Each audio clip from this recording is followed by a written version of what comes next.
कहा जाता है जब धरती पर पाप अपनी सारी हदें पार कर देगा, जब इंसानियत सिर्फ एक शब्द बनकर रह जाएगी, जब हर तरफ धोखा, लालच और मौत का अंधेरा होगा, तब लौटेगा एक ऐसा योद्धा जिसे पूरी दुनिया हजारों साल पहले भूल चुकी है।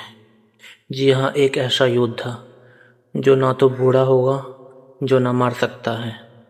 महाभारत का वो श्रापित योद्धा अश्वत्थामा।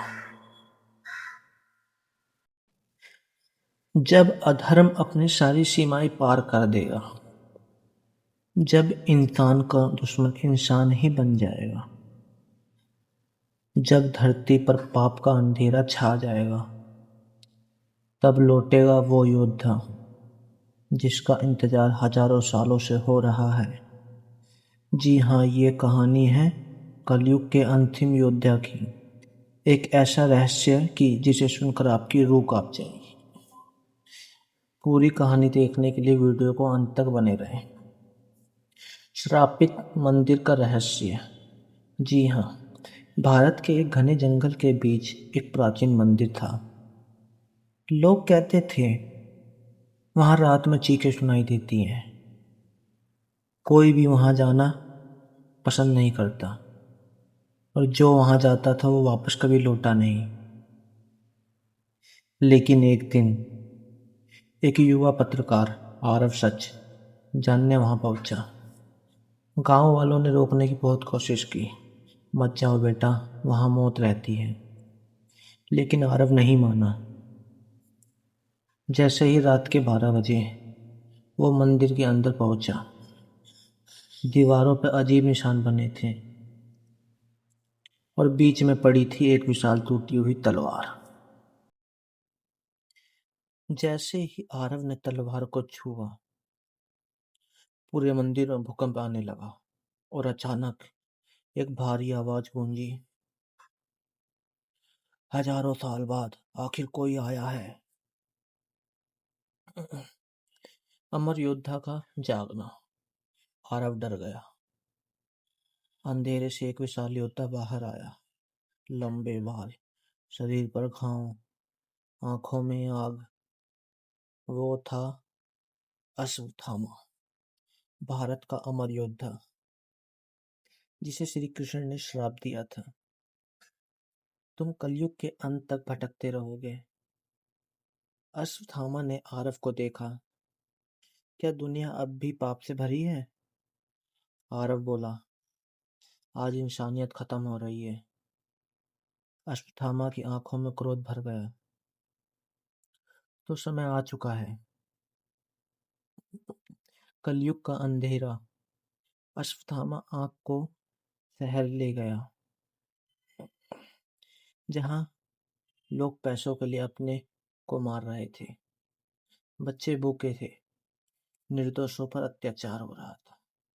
अश्वत्थामा सब देखता रहा और फिर बोला, महाभारत में इतना अधर्म नहीं था।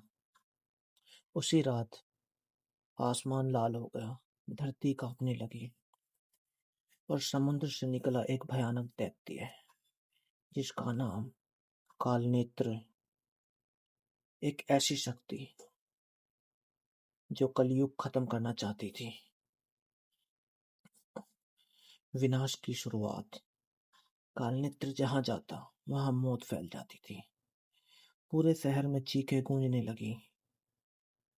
सरकार, सेना, कोई उसे नहीं रोक पा रहा था। तब अश्वत्थामा ने अपनी विशाल तलवार उठाई और बोला, अब युद्ध होगा। बारिश, बिजली, आग, पूरा शहर युद्ध भूमि बन गया। अश्वत्थामा और कालनेत्र की लड़ाई शुरू हुई।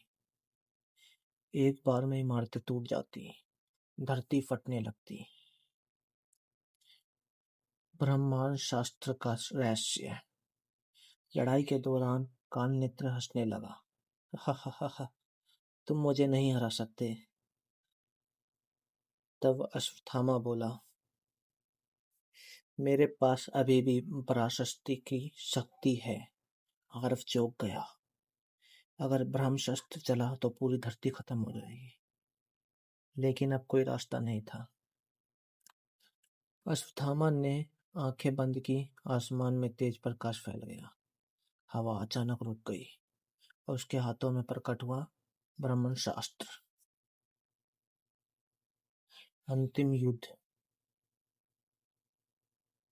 काल नेत्र पूरी शक्ति से अश्वत्थामा पर हमला किया, लेकिन तभी अश्वत्थामा ने ब्रह्मास्त्र छोड़ दिया। पूरा आसमान अचानक चमक उठा। ऐसा लगा जैसे सूर्य धरती पर उतर आया हो। कुछ सेकंड बाद सब शांत हो गया। काल नेत्र खत्म हो चुका था, लेकिन अश्वत्थामा भी गायब हो गया। सिर्फ उसकी तलवार बची। आरव तलवार उठाता है और तभी उसके हाथ पर एक चमकता हुआ निशान बन जाता है। अचानक वही भारी आवाज फिर गूंजती है, अब अगला रक्षक तुम हो। और कहा। आरव की आंखें डर से फैल गई और तभी आसमान से फिर से वही बिजली चमकी, जैसे कोई नई बुराई जन्म लेने वाली हो। क्या अश्वत्थामा सच में मारा गया या फिर वो फिर लौटेगा? क्या आरव अब नया रक्षक बनेगा? और क्या कलयुग का अंत सच में करीब है?